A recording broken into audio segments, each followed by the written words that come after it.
महाराज जी कृपया मेरा मार्गदर्शन करें। गुरुजी, अगर अज्ञान या ज्ञान से कोई भूल या पाप हो गया हो तो अगर अपनी उन्हीं गलतियों को न दोहरा के धर्म पूर्वक चल के और श्रद्धा भावना से नाम जप करके हमारी भूल को प्रभु माफ कर देते हैं क्या? हाँ, मिटा देंगे। ये बस मेन मेन जो आपका शब्द है उस पर पॉइंट बनता है कि पुनरावृत्ति ना होने पाए। जो आपका शब्द, ये बहुत खास बात है कि हमसे गलती हो गई जाने अनजाने में। जाने में होती है, उसमें हम जान रहे हैं कि पाप है, लेकिन या सुख बुद्धि हो गई है या दुख निवृत्ति हो की भावना है। दोनों बातें समझना।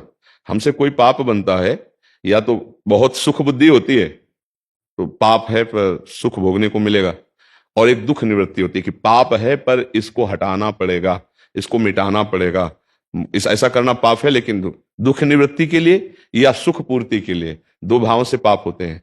अब अगर दुख निवृत्ति के लिए हमने किया है तो वो पाप हमें भयानक दुख देगा आकर के। जैसे दुख निवृत्ति के भाव में गर्भस्थ शिशु है, डॉक्टर ने कहा इसके माइंड में कमी है, ये जो बच्चा गर्भ में तुम्हारा ये अमुक अंग इसका हीन है, तो दुख निवृत्ति बच्चा ऐसा पैदा होगा पूरे जीवन सेवा करनी पड़ेगी। ऐसा है कई तरह की दुख निवृत्ति के लिए, जैसे गर्भस्थ शिशु के लिए ऐसे बाहरी कई बातें हैं।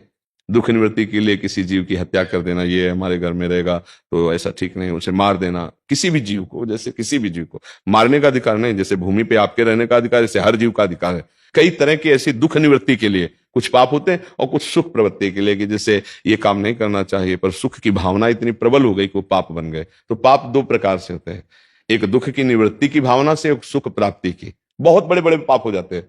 दुख निवृत्ति, सुख पूर्ति, दो भावनाओं से पाप होते हैं। अब पाप हमसे हो गए हैं और अब हमें सत्संग के द्वारा पता चला कि यार बहुत ही इनका दंड मिलेगा, तो हम भयभीत हो जाएं पहला, और आर्त भाव से भगवान की शरण में हो।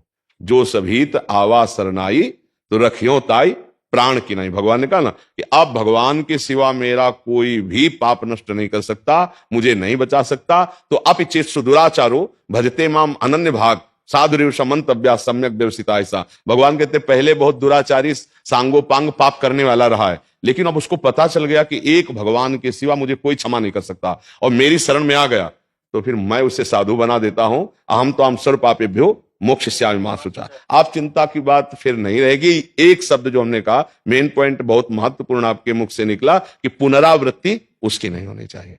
तो सब पापों का प्रायश्चित भगवान नाम के द्वारा हो जाता है। इसी को खूब श्रद्धा पूर्वक जपिए।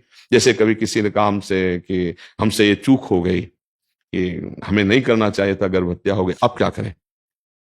मेरा मन जलता है, आप सब ये कहे, पर हमें लगता है हमें प्रायश्चित करना चाहिए। तो जरूरी है अब, क्योंकि तुम्हारा मन प्रायश्चित से ही शांत होगा। तो चलो 7 दिन नियम से रहकर उचित फलादि का आहार करके संस्कृत से मूल पाठ भागवत का करवा लो। जैसे धुंधकारी जैसा महापापी जो प्रेत बन गया था, वो भी भगवत पार्षद रूप रखकर भगवान के धाम को गया, तो तुम्हारे पाप का मोचन हो जाएगा। वैसे भगवान नाम में बहुत सामर्थ्य है। नाम संकीर्तनम यस्य सर्व पाप प्रणाशन। सर्व शब्द है ना, कोई भी पाप ऐसा नहीं है जो नाम जप से नष्ट ना हो जाए। पर जो मेन बात है, पुनरावृत्ति नहीं। अगर नाम जप का बल लेकर फिर पुनरावृत्ति, तो नामापराध लग जाएगा, फिर वो नाम प्रभाव नहीं देगा। ध्यान रखना, कानून है, कानून भागवतिक कानून, नामापराध कि नाम के बल से पाप करना। अब ये नामापराध आपको पापों से मुक्त नहीं होने देगा, नाम जपने पर भी।